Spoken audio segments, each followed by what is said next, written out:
Bonjour tout le monde, bienvenue à ce nouveau rendez-vous de Folie douce. Ici Yvan Bugeaud. Aujourd'hui, je reçois Lauriane Denis qui nous présente son projet Entre deux pôles. À l'espresso et à l'espresso allongé, Pierre Laporte amène son sujet. La DPJ appelle à l'aide. Notre collaboratrice Véronique Bourbeau est des nôtres. Son sujet, la danse sucrée et le cerveau. Bienvenue à Folie douce.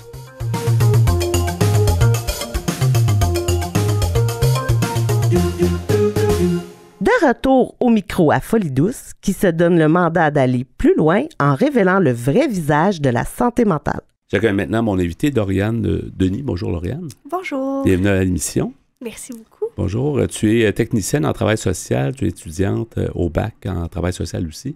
Tu as produit, tu as réalisé un long métrage du type documentaire dont on va parler, là, qui s'appelle le projet Entre deux pôles. Mais j'aimerais ça que tu me parles un peu de ton vécu, ce qui t'a amené finalement à t'intéresser à la santé mentale, parce que toi-même, tu as été touché, je pense, de façon assez proche. Oui, donc, en fait, ça a commencé à l'âge de 13 ans. J'ai vécu une première hospitalisation en pédopsychiatrie qui a mené à un diagnostic d'un trouble bipolaire de type 2 à l'âge de 16 ans. Maintenant, j'ai 20 ans, donc il y a un certain moment qui s'est écoulé entre la réception du diagnostic. Puis, j'ai rapidement eu l'envie de faire une différence, de déconstruire les préjugés autour de la bipolarité et tous les enjeux comme le suicide, la proche aidance, puis tout ce qui est alentour. Donc, l'idée m'est venue de faire un documentaire justement sur la bipolarité, puis de vraiment aller voir toutes les sphères autour de la personne. Donc, la personne qui a un trouble bipolaire, ses proches aidants, puis aussi un psychiatre et une travailleuse sociale. Est-ce que c'est parce qu'à l'époque, tu n'avais pas eu assez de... Tu trouvais pas peut-être assez de réponses ou d'informations sur le sujet? Donc, Oui, exactement. J'ai trouvé ça vraiment difficile de recevoir le diagnostic parce que ça venait justement pas avec l'information. J'avais un peu l'impression de savoir, oui, il y a le mot de pourquoi est-ce que tu vis tous ces symptômes-là. Ouais. Mais j'avais pas vraiment de documentation, j'avais pas de personne ressource à qui me référer pour comprendre comme réellement qu'est-ce que ça impliquait. Oui. Et quand tu étais jeune, est-ce que tu as vécu ça quand même difficilement? Parce que pour avoir un diagnostic, j'imagine avant, il y a eu plusieurs interrogations puis des états d'âme qui n'étaient pas tout à fait toujours roses. Hein? Oui, exactement. En fait, j'ai eu plusieurs épisodes dépressifs puis aussi d'hypomanie. Puis, entre-temps, j'ai aussi vécu 2 tentatives de suicide. Puis, à plusieurs répétitions, il y a des suicidaires qui étaient vraiment présentes dans mon quotidien.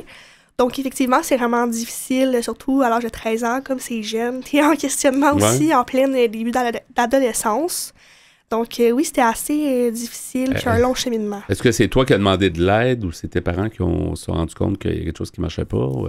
je dirais que j'ai toujours eu comme la volonté quand même d'avoir de l'aide. Mais la première fois que j'ai été hospitalisée, en fait, c'est ma mère qui m'a apporté à l'urgence. Mm-hmm. C'est elle qui a vraiment été capable d'aller comme sonner les cloches un peu partout pour que j'aie les services que j'avais besoin. C'est pas toujours facile, on dit souvent aller chercher de l'aide, ça, mais les gens qui n'ont pas vécu ça auprès de proches, on ne sait pas trop des fois quoi faire. Fait que est-ce qu'avec les années, tu t'es rendu compte, est-ce que l'approche était bonne ou tu aurais aimé peut-être une autre façon même si on ne peut pas toujours savoir, c'est facile après de le savoir, mais est-ce que tu aurais aimé une autre façon d'arriver à ton diagnostic finalement? C'est une bonne question. Je dirais que j'ai quand même été satisfaite, comme en général, des services qui ont été offerts. Par contre, je dirais, du côté de ma mère, au niveau de la proche aidance, je trouve qu'il y a vraiment eu un grand manque de soutien par rapport à ça.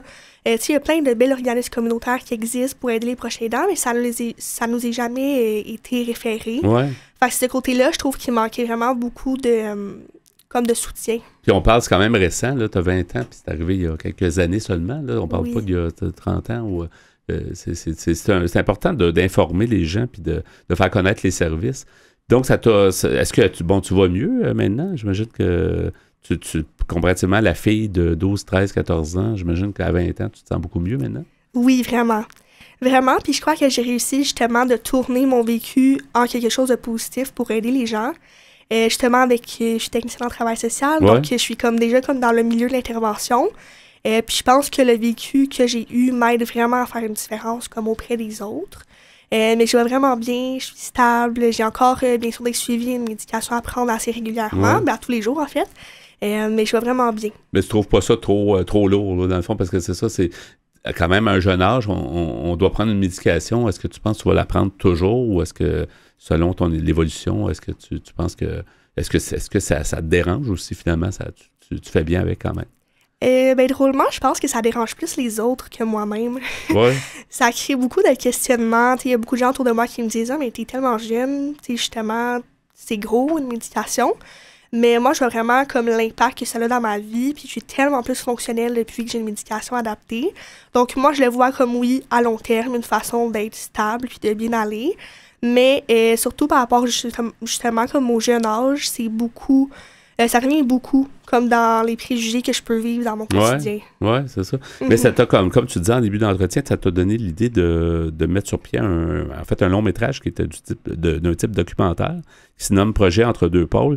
Comment est née l'idée? Comment t'as fait ça? T'as fait ça par toi-même? Est-ce que ça t'as financé ça? Est-ce que ça a coûté cher, etc.? Dis-nous tout. Ça a été vraiment un long processus. En fait, avant que le projet soit publié, le film soit publié le 12 janvier, moi, ça faisait déjà... 2024? 12 janvier 2024? 2024. Okay, c'est très récent. Dans le fond, moi, ça faisait plus qu'un an et demi que je travaillais sur le projet de mon côté. J'avais mes idées.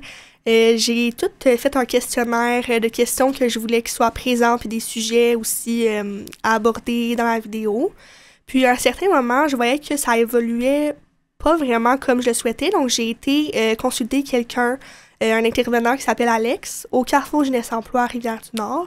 Puis, Alex m'a aidé à trouver Isabelle, qui est chroma photo-vidéo. Puis, Isabelle a décidé d'accepter de produire la vidéo de façon bénévole. Elle, c'est son emploi, mais la santé mentale la touche personnellement. Donc, j'ai réussi à faire tout ça gratuitement, mais c'est un projet qui vaut vraiment beaucoup de sous et beaucoup de temps. Donc, ça a été vraiment un processus. Là. C'est un peu un document peut-être que tu aurais aimé voir à l'âge de 13 ans, par exemple, d'être capable. Est-ce que c'est un peu ça? Tu as créé quelque chose qui fait en sorte que les gens vont peut-être mieux comprendre ce que c'est? C'est la bipolarité de base, là. Est-ce que tu parles de la santé mentale en général ou vraiment plus la bipolarité? Et dans le fond, on parle plus de la bipolarité type 1 et type 2. Mais c'est sûr qu'on aborde plein de choses qui peuvent toucher la santé mentale en général, comme une bonne hygiène de vie, les différents services offerts, les intervenants alentour de la personne. Mais c'est surtout par rapport à la bipolarité. Puis oui, moi, j'aurais vraiment voulu avoir une vidéo comme ça, comme ressource, quand j'ai reçu le diagnostic. Puis c'était un peu mon but, justement, de créer un outil avec toutes les informations que j'aurais voulu avoir. Mais aussi un outil comme d'espoir, parce que quand on reçoit un diagnostic avec pas trop d'informations, des fois, c'est un peu inquiétant de qu'est-ce qui va se passer par la suite. Donc, j'ai vraiment voulu donner espoir aux personnes qui vivent avec un trouble bipolaire. Puis je pense même que la vidéo peut être un bon outil aussi pour des intervenants qui se questionnent à peut-être quoi faire en intervention avec une personne touchée par ça. C'est un film de combien de minutes? C'est 1h23. OK. Fait qu'on rentre quand même... et comment tu peux le décrire? Donc, tu dis un peu type documentaire. Est-ce que plusieurs intervenants? Qu'est-ce qu'on y retrouve? Et on peut retrouver 5 personnes qui ont un trouble bipolaire, dont moi, parce que j'ai témoigné dans ma propre vidéo.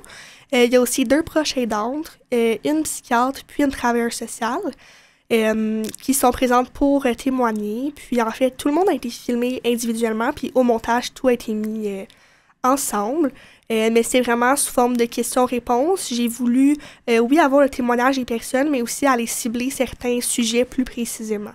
Comment tu peux, est-ce qu'on peut décrire la bipolarité d'une seule définition où il y a plusieurs types de bipolarité, d'après toi? Il y a plusieurs types de bipolarité. Il y a type 1, type 2, puis aussi la cyclothymie qui rentre dans les troubles de l'humeur. C'est sûr que tout le monde le vit d'une façon différente, mais en gros, c'est les personnes qui vont vivre avec des épisodes dépressifs majeurs, aussi des épisodes d'hypomanie ou de manie. Si on peut résumer ça, c'est vraiment une grande euphorie qui va avoir des changements au niveau du comportement, de l'humeur, du fonctionnement de la personne. Puis les changements au niveau de l'humeur se font vraiment de façon à long terme. Donc, c'est pas de changer d'humeur plusieurs fois dans une même journée. C'est plus des périodes. Là. Tu vas être 2-3 mois où ça va très bien aller, 2-3 mois où ça va être très déprimant. Exactement, c'est vraiment ça. Puis aussi, c'est important de savoir que tout le monde le vit différemment, mais c'est possible d'avoir une stabilité. Comme moi, présentement, je suis stable, puis j'ai pas eu d'épisode depuis un bon moment, donc c'est possible. Oui, on va donner tantôt, à la fin de l'entretien, on va donner l'endroit où on peut le voir parce qu'il est disponible. Dans le fond, c'est gratuit, c'est accessible aux gens. Grande question, Lauriane, d'après toi, qu'est-ce qu'il y aurait à améliorer pour aider à mieux comprendre la santé mentale, à démystifier ça auprès de la population? C'est un peu large comme question, mais y as-tu réfléchi? J'imagine que oui, là, au courant des années. Ben, je crois qu'il y a différentes choses qui pourraient être mises en place, mais je pense de briser le silence. Parce que je pense que, puis ça rejoint tous les troubles de santé mentale, quand on reçoit un diagnostic, souvent la honte, c'est quelque chose qui va revenir beaucoup. Donc, je pense de oser briser le silence, puis d'en parler. Je pense que c'est important, puis ça peut donner espoir aux autres.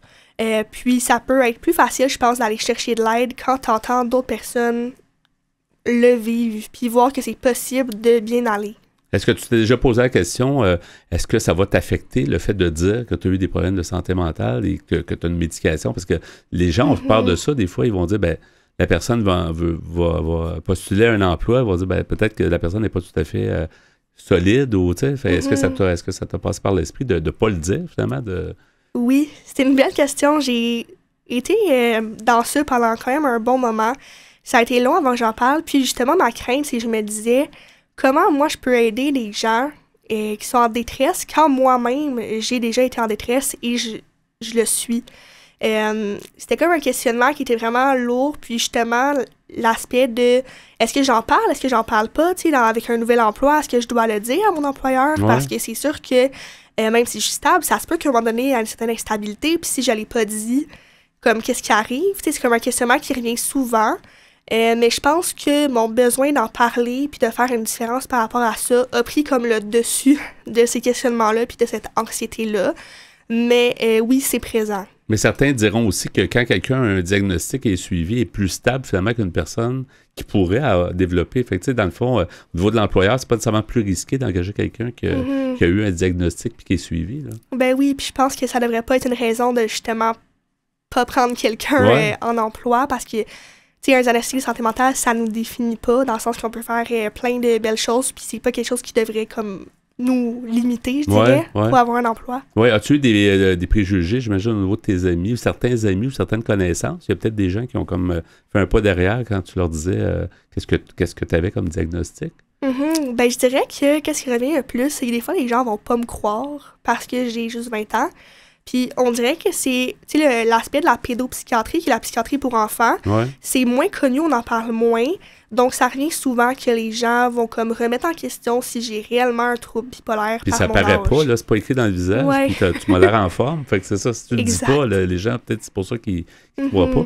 C'est presque tout le temps qu'on a, mais j'aimerais qu'on invite les gens à aller voir ton projet, en fait. Qu'est-ce qu'ils doivent chercher? Il est disponible là, sur Internet, évidemment. Là. Oui, donc la vidéo est disponible sur YouTube. On peut seulement écrire « Projet entre deux pôles ». Puis je suis aussi présente sur tous les réseaux sociaux, donc Facebook, Instagram, TikTok, tous sous le nom de Projet entre deux pôles. C'est le même nom. En cherchant ça, entre deux pôles, on va pouvoir trouver ce que tu fais puis avoir de tes nouvelles. Merci beaucoup, Lauriane Denis, d'avoir été des nôtres et puis bonne continuation. Merci beaucoup. Bonne suite, bonne vie surtout. Merci. Au revoir. Merci beaucoup. Vous avez des choses à dire? Joignez-vous à notre groupe Folie douce sur Facebook. Parlons santé mentale. Bonjour Pierre Laporte. Salut Yvan. Aujourd'hui, ton sujet à l'Espresso, c'est la DPJ appelle à l'aide. Oui. Et qu'on appelle la Direction de la protection de la jeunesse. Exactement. Ouais. Alors, c'est un article. En fait, j'ai 2 articles pour mes chroniques cette semaine, comme ça m'arrive souvent. Alors, d'abord, je vais vous lire un court article qui définit c'est quoi, au fond, la DPJ de façon un peu plus clair, parce que je pense qu'il y a beaucoup de gens qui ne sont pas trop certains c'est quoi le mandat de la DPJ. Oui, ils savent un peu ce que ça fait, ça s'occupe des jeunes, mais comment exactement? Oui. Alors, voici un article que j'ai pris sur le site santéestrie.qc.ca. Alors, on nous dit dans cet article, la Direction de la protection de la jeunesse, ou la DPJ, est chargée de l'application de la loi sur la protection de la jeunesse, qu'on appelle la LPJ. Cette loi s'applique aux enfants qui vivent des situations pouvant compromettre leur sécurité ou leur développement. Il s'agit d'enfants que l'on considère en grande difficulté et en besoin de protection. On sait que c'est tellement important, la protection. On en a déjà parlé dans d'autres chroniques pour les jeunes. C'est vital, là. Oui. Alors, comme exemple, il y a des cas ça peut être des cas d'abandon, des cas de négligence, des cas de mauvais traitement psychologique, des abus sexuels ou abus physiques. L'intervention de la DPJ auprès d'un enfant et de ses parents doit viser à mettre fin à la situation qui compromet la sécurité ou le développement de l'enfant et à éviter qu'elle ne se reproduise, et ce, dans l'intérêt de l'enfant et dans le respect de ses droits. La DPJ intervient aussi auprès des jeunes qui commettent des délits, soit les jeunes contrevenants. L'intervention vise à protéger la société tout en aidant le jeune à assumer ses responsabilités, à réparer le tort causé et à retrouver un comportement mieux adapté à la vie en société. La DPJ, à travers l'action de ses services de réadaptation, soutient le jeune qui veut reprendre en main son propre développement afin de mieux rétablir une certaine harmonie dans ses relations avec sa famille et son milieu. La DPJ, à la demande d'un juge de la Cour supérieure et avec le consentement des parents, évalue certaines situations familiales pendant les procédures de séparation ou de divorce ou après la séparation ou le divorce. Cette évaluation vise à fournir au tribunal des recommandations relatives à la garde des enfants mineurs. L'installation Villa Marie-Claire, ça c'est à Sherbrooke. Elle héberge les femmes en difficulté d'adaptation pendant leur grossesse ou pour un séjour de la mère avec ses enfants âgés de 0 à 5 ans. Le père de l'enfant ou le conjoint de la mère peut s'impliquer tout au long de l'hébergement. Un soutien est apporté aux parents afin qu'ils développent leurs habiletés parentales. La DPJ compte sur un réseau de familles d'accueil et sur d'autres ressources, ce qui permet d'assurer un hébergement adapté aux différents besoins des jeunes qui ne peuvent vivre dans leur milieu familial. La DPJ fournit aussi des services nécessaires à l'adoption de l'enfant. L'enfant orphelin ou abandonné ou celui dont les parents ont renoncé à exercer leurs droits parentaux peut compter sur son aide pour trouver une nouvelle famille. La DPJ aide aussi les personnes qui ont été adoptées à obtenir les informations disponibles sur leurs parents naturels ou à prendre contact avec eux. On fournit des services similaires aux personnes qui avaient confié un enfant à l'adoption. Les retrouvailles entre parents et enfants nécessitent toujours l'accord des personnes concernées. On peut se l'imaginer. Ouais.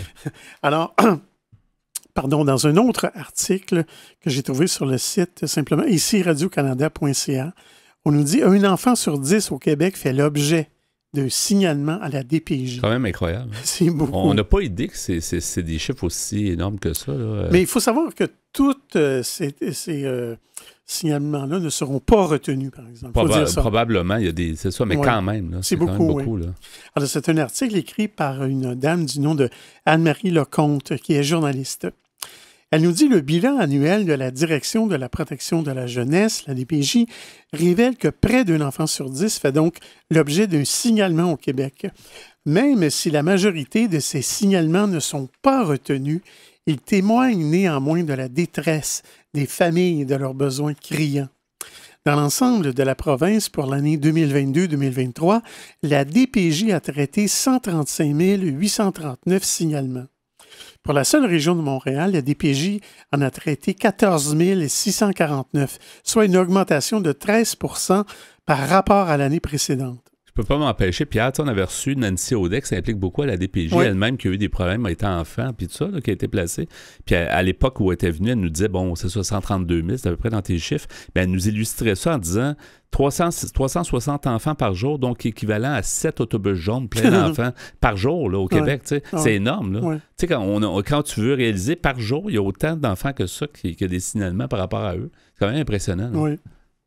Alors, cette dernière hausse de 13 % des signalements traités s'explique, par exemple, par la détresse familiale plus importante, a déclaré Mme Assunta Gallo, qui est directrice de la protection de la jeunesse au CIUS, centre-sud de l'île de Montréal. Au fil des années, on voit une hausse des violences conjugales et intrafamiliales. Les dénonciations à caractère sexuel sont également en hausse. À Montréal, durant la dernière année, environ 10 000 signalements n'ont pas été retenus. Mais ces familles qui ont fait l'objet de ces signalements ont besoin de services, toujours selon Mme Gallo. Elles doivent mieux connaître les organismes communautaires qui existent et il faut miser sur la prévention. La directrice de la DPJ montréalaise cite les situations socio-économiques défavorables de certaines familles qui sont à la recherche d'un logement abordable à Montréal. Dans ces familles en détresse, les enfants n'ont pas besoin nécessairement de protection, nous dit-elle. Mais les parents doivent savoir où se trouvent les ressources capables de les aider à se loger, à se nourrir et à se déplacer s'ils n'ont pas de moyens de transport. Ces ressources existent et il faut les faire connaître. Quand les familles ne sont pas aidées, des situations ayant été signalées par le passé peuvent s'aggraver et donner lieu à un signalement qui sera retenu. En conférence de presse, Mme Gallo était accompagnée de Mme Linda Si, ça s'écrit S-E-E en passant, qui dirige, elle, les centres de la jeunesse de la famille Batcha au sein du CIUS de l'ouest de l'île de Montréal. Mais je continuerai tantôt. Oui, à l'Espresso allongé, le même sujet. Merci, Pierre.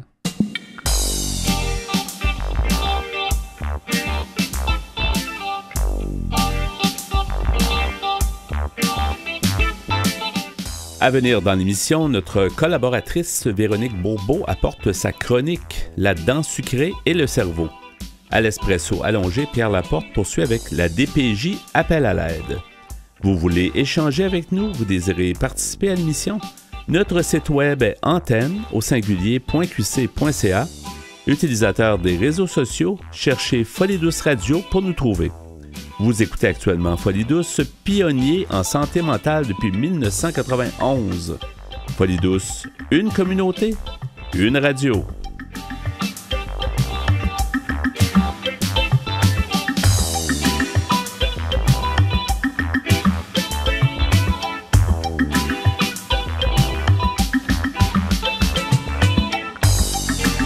Laissons tomber nos préjugés et dépoussiérons le sujet de la santé mentale. Nos chroniqueurs nous aident à y voir plus clair.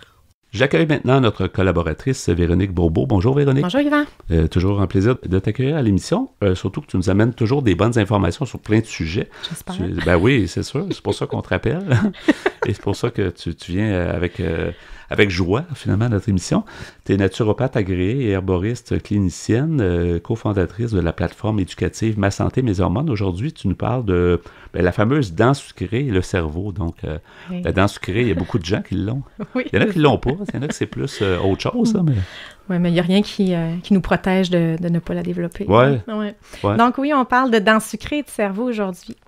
Quand on parle de dents sucrées, en fait, on se réfère au glucose essentiellement. Hein? Et le glucose, ça représente le carburant préférentiel de toutes les cellules du corps. Et parce que le cerveau est concentré en cellules nerveuses, nos fameuses neurones, c'est l'organe, en fait, qui est le plus exigeant en énergie et en sucre. Et d'ailleurs, le cerveau utilise la moitié de tout le glucose du corps entier.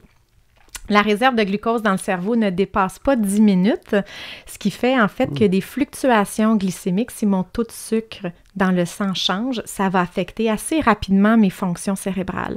Et là, on parle de la pensée, on parle de la mémoire, de la stabilité de l'humeur, mais aussi de l'apprentissage, par exemple. Quand tu parles de glucose, c'est tout ce qui peut être sucré, que ce soit miel, sucre, toutes sortes de choses. Il y a différents types de sucre. Il y a du glucose, il y a du fructose, par exemple. Le glucose, c'est le seul qui passe la barrière hémato-encéphalique, donc il se retrouve au cerveau. Fait que le glucose, c'est ce qui va dériver essentiellement des glucides. Je vais en reparler un petit peu tantôt. D'accord. Donc, s'il n'y a pas assez de glucose dans le cerveau, ce qu'on appelle l'hypoglycémie, les neurotransmetteurs ne vont pas être produits aussi efficacement. Puis, la communication entre les neurones aussi va être affectée négativement. C'est ce qui provoque une instabilité qui va être à la fois, donc, comme je le mentionnais, neurologique, cognitive, mais aussi psychoaffective. C'est difficile de maintenir le focus dans une situation d'hypoglycémie. L'attention aussi. Intégrer des nouveaux apprentissages, ça devient un défi quand le cerveau est en pénurie d'énergie. Donc, l'hypoglycémie va induire aussi de la fatigue physique, de la fatigue mentale globale, de l'irritabilité. En fait, l'irritabilité, c'est parce que j'ai une hausse. Quand je manque de carburant, mes cellules haussent la sécrétion d'hormones de stress pour tenter de compenser. Donc, je peux avoir une irritabilité, une nervosité. Je vais avoir des sauts d'humeur, beaucoup plus de tempérament agressif, mais aussi de la dépression. Ça ne signifie pas, ça, qu'il faut que je mange du sucre à longueur de journée pour autant. Pour nous donner toujours un effet, c'est ça. Parce que c'est ça qui arrive. Hein? Il y a des grands amateurs, même certains enfants, on disait, tu sais, ça les booste, puis là, il y a un down. Il y a un down, il en remange et tout ça, mais exactement, il y a un effet néfaste à ça. Hein? bien que oui, le cerveau, il a besoin de glucose, comme je le mentionne, là, une trop grande quantité devient tout aussi vicieuse. En fait, le sucre en excès, c'est neurotoxique. Ça accélère le vieillissement des cellules nerveuses, puis ça endommage aussi les vaisseaux sanguins, dont bien sûr ceux qui irriguent le cerveau. Hein. Il y a une étude de scientifiques locales là, de l'Université de Montréal qui a établi d'ailleurs un lien entre la consommation excessive de glucose et les déficits fonctionnels cérébraux. Hein. Ces perturbations-là sont bien documentées en lien avec la progression du diabète, entre autres. Hein. Le diabète provoque des dommages vasculaires qui se répercutent sur une oxygénation réduite de mes tissus et conséquemment va provoquer la mort des cellules nerveuses. On rapporte que plus le sang demeure sucré longtemps, plus le cerveau s'atrophie. Et donc, la mémoire, la cognition sont d'ailleurs largement impactées dans une situation de diabète, si bien que l'on nomme communément la maladie d'Alzheimer le diabète de type 3. Mais ça en prend du glucose. Oui, c'est ça, donc, ça en prend exactement. Donc, c'est comme je le mentionnais en début, il nous en faut, mais trop, c'est comme pas assez. Mais qu'est-ce qui est trop? Est-ce qu'on peut se... Donc, est-ce qu'il y a un mot d'ordre pour se dire qu'est-ce qu'on devrait avoir à chaque jour? Ou à chaque en fait, je vais vous nommer tantôt les signes que j'ai une instabilité glycémique, hein, parce que c'est pas toujours évident. Là, hein. En sachant ça, là, c'est là qu'on peut diminuer. Exactement. C'est ça, oui, mais je te dirais, en fait, Yvan, là... je peux affirmer assez facilement qu'on mange généralement trop de sucre, de toute façon. C'est-à-dire que si on n'en rajoutait pas, on aurait déjà probablement assez. En fait, le sucre, là, je vais parler aussi des glucides. Là, je vais parler du pain, des pâtes, farine, féculents et tout ça. Là. Fait que du riz, on parle pas juste de pudding chômeur. Là. Non. Fait que dans l'alimentation standard, si on veut, le conventionnel, déjà, on mange beaucoup trop de glucides. Puis en même temps, c'est pas tant le glucide que je mange, c'est ma capacité à le gérer. Si je le gère adéquatement, mon sang ne restera pas sucré de façon indéterminée. Hein? Fait que c'est une question de flexibilité métabolique par rapport à l'assiette. Puis de s'écouter, dans le fond, de voir si on se sent bien. Puis donc, oui, exactement. Parce que ça passe pas inaperçu. Là. Autant de l'hypoglycémie. De l'hyperglycémie, ça va passer inaperçu. Mais les dommages s'installent dans le moyen-long terme. Okay. Et puis c'est ça, tantôt, je vais vous nommer là, des signes bon. Là, pour qu'on puisse s'auto-évaluer. Oui, c'est bon. Ouais. Puis quand justement je parle que la maladie d'Alzheimer ou les déficits cognitifs sont même nommés le diabète de type 3, bien on souligne que si le diabète se déclare avant l'âge de 65 ans, les risques de déficit cognitif léger sont augmentés de 220 %. Et chez une personne qui est diabétique depuis 10 ans, ce déficit-là est augmenté à 176 %. Donc, ça, c'est majeur. Là. Il y a un marqueur sanguin qui nous permet de mesurer les dommages causés par le glucose aux protéines du cerveau. C'est ce qu'on appelle l'hémoglobine glyquée, le HbA1c. Hein, pour les initiés. Oui, prenez des notes, un examen à la fin de la saison. C'est aussi un marqueur, en fait, de progression du diabète là, que votre médecin connaît très, très, très bien. Là. Donc, l'hémoglobine glyquée, c'est une valeur qui nous indique notre capacité de gérer la glycémie, en fait, des 120 derniers jours. Donc, c'est un marqueur qui est rétrospectif, fait que c'est intéressant. Là. Lorsque les chercheurs comparent le poids et le volume du tissu cérébral chez les personnes qui ont un plus faible taux d'hémoglobine glyquée, là on parle de 4,4 à 5,2, versus celles qui présentent un taux à partir de 5,9, ce qui est élevé, là, eh bien l'atrophie cérébrale est presque doublée sur une période de 6 ans. Là, on ne parle pas de 30 ans, là, 6 ans, là, c'est court terme, ça. Ouais. Là.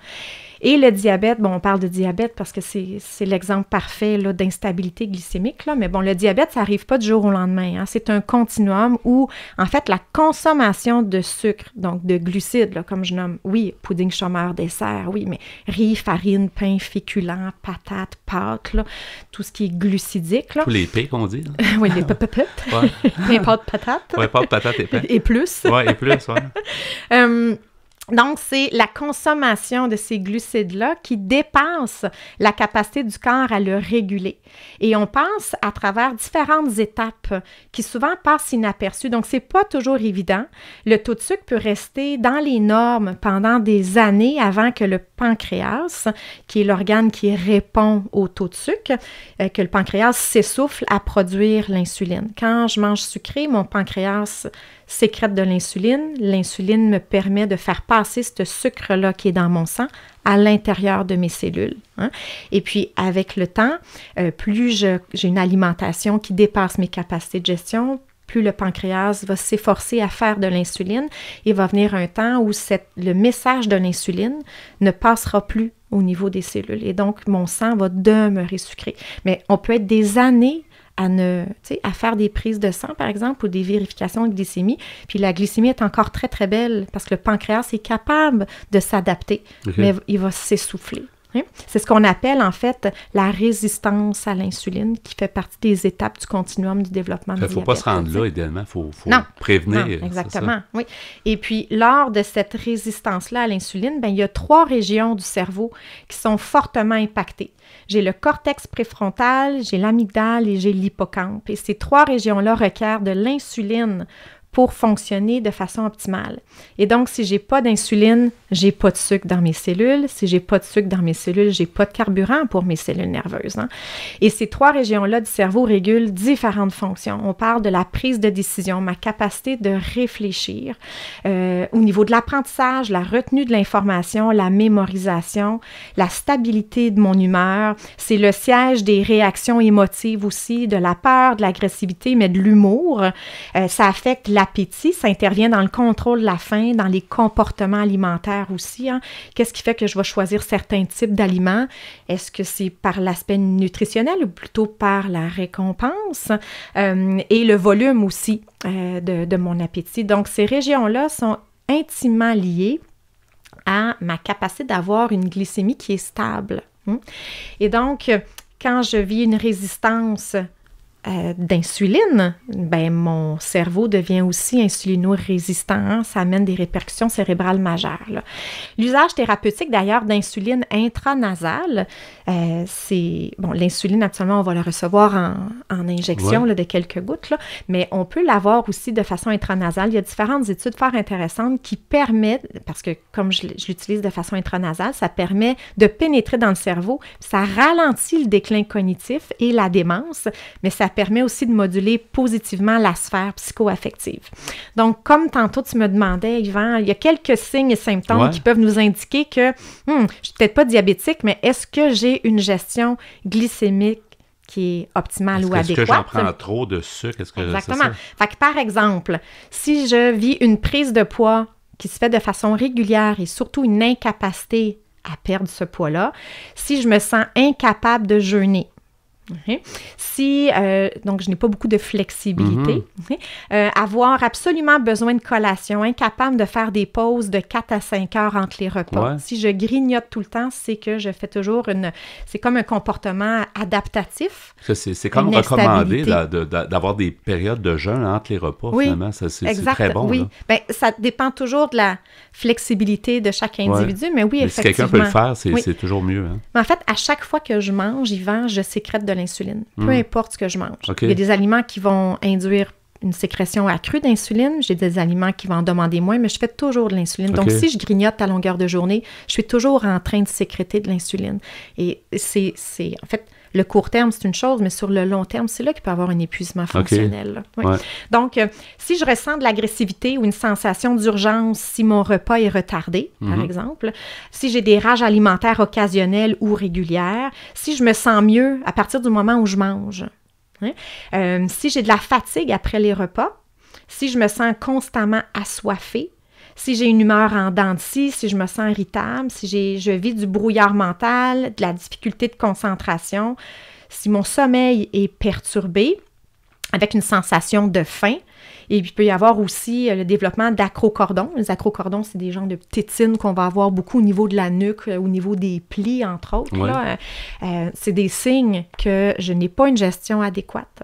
Et donc, puisqu'il n'existe aucun gène qui nous protège d'une instabilité glycémique et du diabète ou de la dent sucrée, on peut développer à ce moment-là une attitude proactive en adoptant évidemment des changements alimentaires, en établissant une vie active parce que les muscles sont les plus grands gourmands évidemment, mon cerveau consomme énormément de sucre, mais mes muscles sont les plus grands régulateurs de cette glycémie-là. En bougeant pendant une activité physique, une vie active. ça nous aide. Exactement. Limiter l'alcool. On peut ajouter, comme tu le mentionnais, des périodes de jeûne si j'ai un métabolisme qui le permet. Limiter notre exposition aussi aux facteurs de stress, parce que quand je fais face à du stress, mon corps répond en faisant du cortisol, et le cortisol, c'est une hormone qui est hyperglycémiante. Favoriser aussi des bonnes nuits de sommeil, parce que oui, une nuit de 6 heures de sommeil et moins hausse la résistance à l'insuline et hausse la faim. Et viser aussi un équilibre hormonal. Et là, toutes les hormones sont impliquées, mais on pourrait parler estrogène, progestérone, testostérone, DHEA, qui sont toutes des hormones qui influencent intimement ma glycémie. Merci beaucoup, Véronique. C'est plaisir. super intéressant. Dans Sucré et cerveau, on va faire attention à ça. Les gens qui veulent en savoir plus sur Ma Santé, Mes Hormones, ils vont sur le site masantémeshormones.com, un site une plateforme que tu as mis en ligne il n'y a pas si longtemps.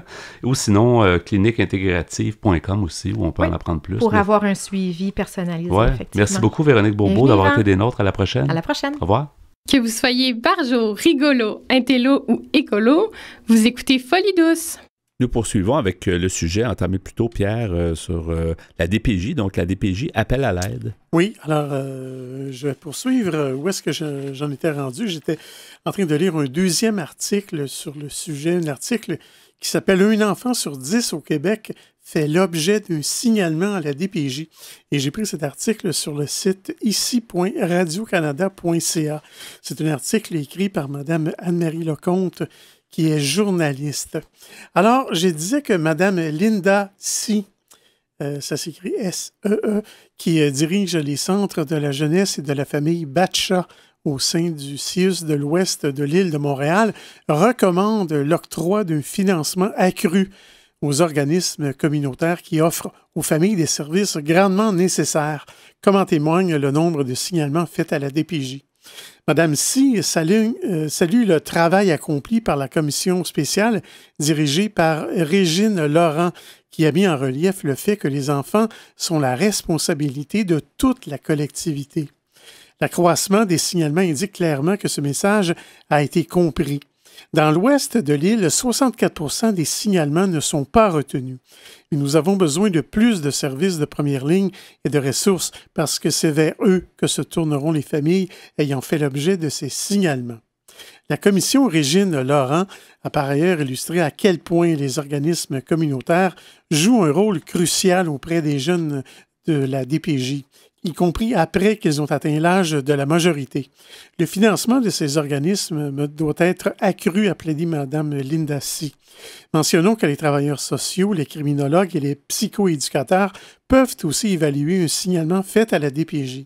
Au CIUS du centre-sud de l'île de Montréal, il manquait au moment d'écrire cet article 30 de ces intervenants à l'évaluation et à l'orientation sur une cible de 100 intervenants.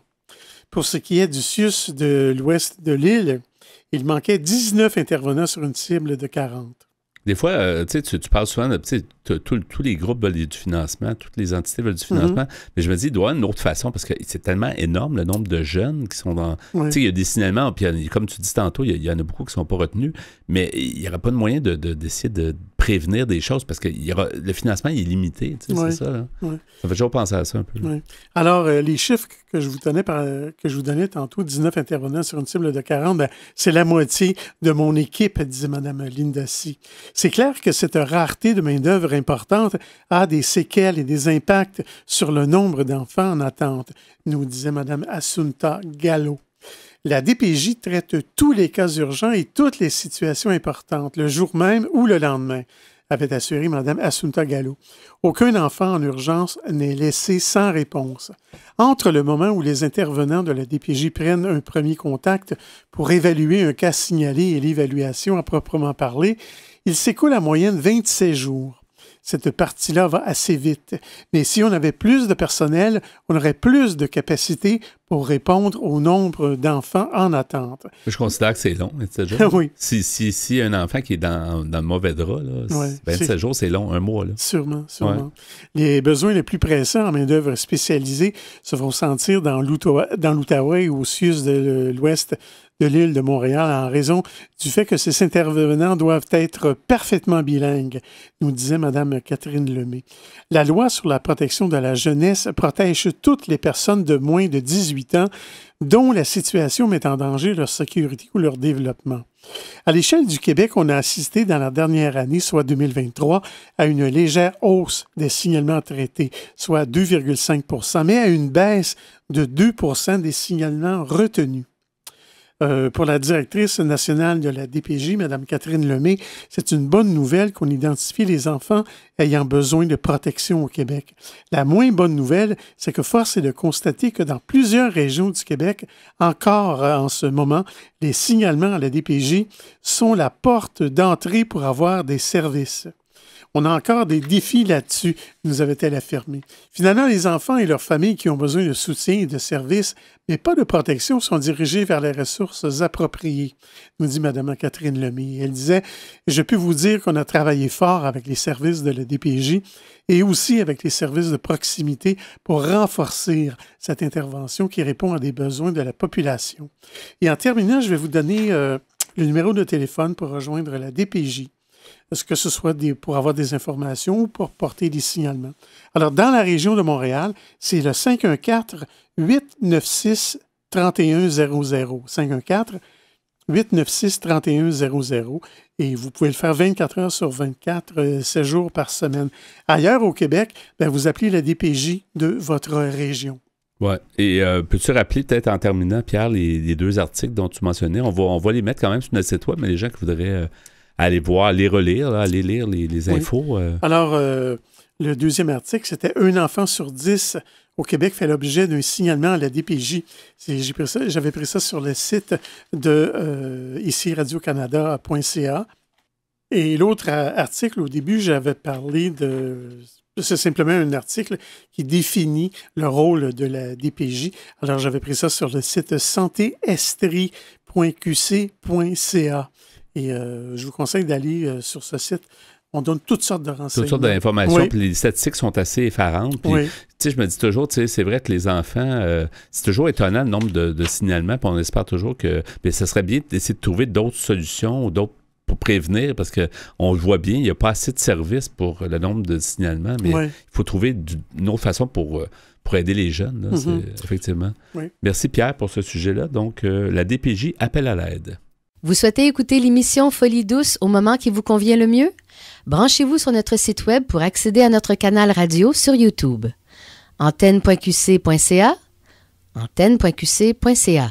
Quelques instants avant de terminer ce rendez-vous de Folie douce. Alors, merci beaucoup, Pierre, pour ton travail en régie. Bienvenue, mon cher. Merci aussi pour ton sujet à l'espresso et l'espresso allongé de la DPJ appel à l'aide. Oui. Un sujet malheureusement d'actualité. Oui. Et on espère que ça va s'améliorer pour les jeunes. Moins de signalements, entre autres.